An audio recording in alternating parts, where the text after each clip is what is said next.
வாயில வச்சது கரையக்கூடிய அளவுக்கு சூப்பரான ஒரு டேஸ்ட்ல கல்யாண வீட்டு கேசரி எப்படி செய்யறதுன்னு பார்க்கலாங்க.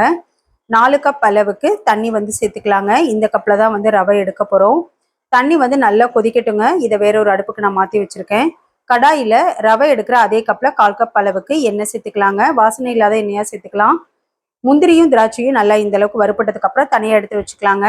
இப்போ 1 கப் அளவுக்கு ரவை சேர்த்துட்டு ரவையை வந்து மிதமான தீயில வச்சுட்டு நல்லா வாசனை வர வரைக்கும் வறுத்துக்கோங்க.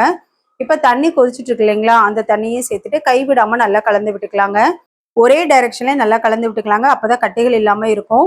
கொஞ்சமா ஃபுட் கலர் வந்து தண்ணியில கரைச்சி சேர்த்திருக்கேங்க. இப்போ ரவை நல்லா வெந்து வந்ததுக்கு அப்புறம் 1/2 கப் அளவுக்கு ஜீனி சேர்த்துக்கலாங்க. ஜீனி சேர்த்ததுக்கு அப்புறம் ஒரே டைரக்ஷன் நல்லா கலந்து விட்டுக்கோங்க. இந்த அளவுக்கு நல்லா மிக்ஸ் பண்ணதுக்கு அப்புறம் நம்ம வறுத்து வச்சிருக்க முந்திரி திராட்சை ஏலக்காயும் சேர்த்துட்டு 1/4 கப் அளவுக்கு மட்டும் நெய் சேர்த்துக்கலாங்க. இப்போ ஒரு 2 நிமிஷம் மட்டும் மூடி போட்டு வச்சிடலாங்க.